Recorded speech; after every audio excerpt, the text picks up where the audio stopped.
And in the Impact segment tonight, reaction to the growing controversy surrounding the Taliban. Well, joining us now from Washington, Katharine, Juan Williams, both are Fox News analysts. So, Juan, it looks like the New York Times running interference for President Obama. What say you? I don't think that's the case. If they're trying to run a story that would suggest that we shouldn't listen to the truth being spoken by those soldiers, that's patently ridiculous. But to report accurately on the fact that that unit was in a distant, remote area of Afghanistan, that they had bad leadership that was removed by the military, I don't think that's wrong, Bill. I think you didn't see anything wrong with that article on page 1? Where else would that have run on page 1 when they had bandanas and cut-off T-shirts? No, that wasn't the point. No, that's what they had. Look, you're underplaying it. Look, they what else they have, Juan? Very specific. What else they have?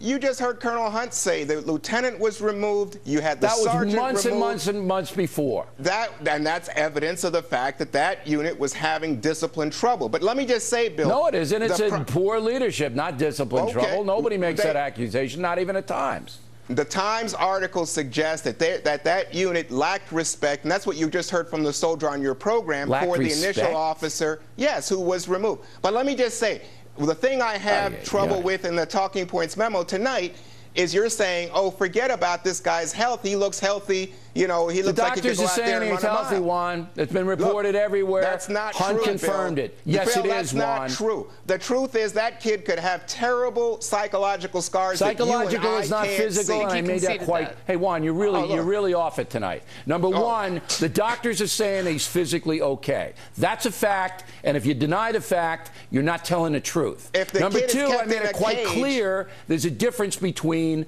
mental, emotional, and physical. Correct. Yeah. So don't throw that at me, Juan. You're being disingenuous in the extreme tonight. I'm telling you the truth. Why don't you take a deep breath? Katharine, you go.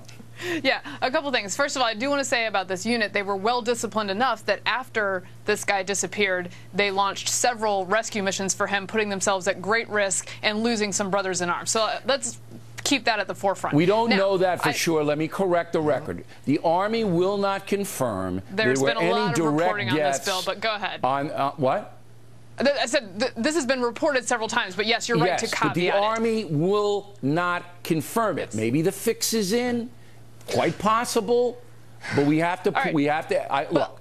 If I'm going to yell at Juan for ignoring the facts, then I have to correct the record. Yeah, I agree. I agree with Juan that the subject itself is not off limits. The motives and the placement on A1, when it doesn't seem like there's much there, is silly to me. And there's an editorial in the New York Times entitled "The Rush to Demonize Bergdahl," which ironically they're putting this "not much there" on A1 and sort of taking to task his entire unit when. They're running interference for President Obama, Katharine. There's no doubt they're running interference for President Obama. There's no doubt they're trying to diminish the platoon and the testimony of the soldiers within. That's what they're trying to do. The problem for them and Obama is that these guys' stories are uniform.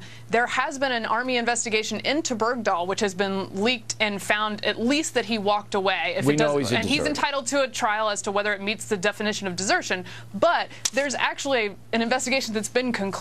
And these guys seem like sober, smart, calm people discussing this issue and having real issues with him being made into a hero. I just think we're at the point now, Juan, where we've got a corrupt media. The media is motivated by ideology, not giving the folks the facts, to run a page 1 article saying that a platoon in eastern Afghanistan, the most dangerous territory there is, was raggedy, their word, because they were wearing cut-off T-shirts and bandanas while digging trenches, is a disgrace, an absolute disgrace. Well, I think the raggedy is someone else's word. They quoted that. But let me just say that they're going to have Chuck Hagel, the defense secretary, on Capitol Hill on Wednesday giving testimony and then some closed-door testimony. I think you'll find out whether this young man was a deserter. We know he walked away twice and came back, Bill. So I'm just not going to leap to any conclusions. And I might add, you know, you look at some of these Republicans on Capitol Hill, McCain, Inhofe, Toomey, others. Oh, they were so quick to say, don't lose sight of the principle. We don't leave anyone behind if they're stupid, if they're,